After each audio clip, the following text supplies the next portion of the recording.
After the big hit with Disney-cember, everyone's been asking me the same thing. Do the DreamWorks movies, do the DreamWorks movies. And yeah, actually I guess that does sort of figure now, doesn't it? In the old days, the big competition used to be Disney and Warner Brothers, and in some ways they still are competitors, but when it comes to film, hands down Disney won the battle. But now a new contender seems to have come out of nowhere, known as DreamWorks. DreamWorks, in many ways, is to Disney what Warner Brothers cartoons are to Disney cartoons. Disney was always described as the classical music of cartoons, where Warner Brothers were described as jazz. Disney and DreamWorks seem to work the same way. Both are alike in many ways, but DreamWorks seems to take a few more chances, for the most part. They too try to succumb to what the general audience will enjoy, but they throw in a few more twists and turns. Stories and characters that are a little bit more off-color. That is, at least compared to the Disney formula.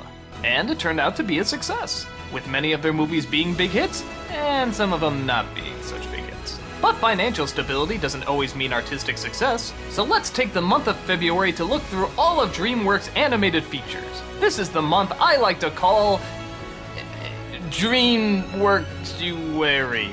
Yeah, that's what I'm going with. I know that. Shut up! Let's start with DreamWorks' very first anime feature, Ants, the controversial predecessor to A Bug's Life.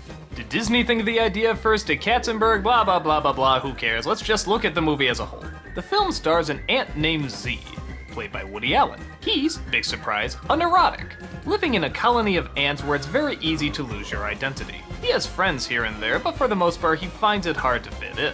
That is, until he accidentally comes across the Queen's daughter, played by Sharon Stone. Which is weird because, yeah, they're all technically her children, but I guess somehow they singled her out as princess because she's being trained to carry the children. I don't know how it works, but they have a romance and seem to hit it off. But while uncovering an evil plan from a general ant, played by Gene Hackman, Z and the princess get whisked away outside of the colony. And thus the two are on a hair-raising adventure against humans, other insects, and even their own kind to find what they call paradise, known as Insectopia, which is really nothing more than a garbage can.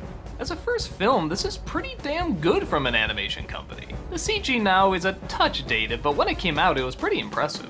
I find it interesting that I actually don't have a hard time telling the ants apart. They're not drawn like typical cartoon characters with big eyes or big expressions, but somehow I actually do know which ones are which. Part of that comes from the incredibly distinct voices that they have. Yeah, this movie really crams the celebrities in there. I mean, there's a ton.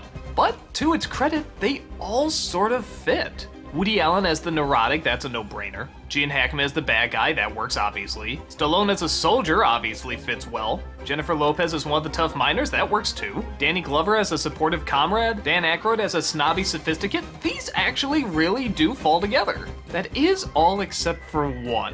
What the hell is Christopher Walken doing in this movie? And I'm not at all about the Christopher Walken hate. Anything he's in, I'll take it. But why? He has like no role. He's the assistant to the general, and that's it. There's no other character to him. He's not weird, he's not strange, and his voice sticks out like a sore thumb. Imagine it. Strong colony, sir. Colony we can be proud of. I just remember snickering the whole time because every time he opened his mouth I'd be like, oh, that's Christopher Walken and he sounds funny. I wish he was given funny stuff to do. But while we're on the subject, the film is pretty funny. I mean, okay, not knee-slapping funny, but it certainly does great in creating these grand environments, made out of everyday small things. Their view of the world and the way they actually act as a colony is pretty entertaining. Literally, at birth, they decide whether or not they're gonna be a worker or a soldier. And of course, there's a lot of obvious commentary in either following the pack or being an individual, and where you draw the line. Which is why I think the film really does work better for maybe a younger audience. I remember when I saw this, I was a junior in high school. I was going through my rebellious artist phase, and this is just the movie I wanted to see. Not realizing that a bajillion movies more that year and the following years were going to come with a very similar message. It's not a bad message, it's just kind of been hammered to death in other films, and yeah, this one kind of hammers it to death too.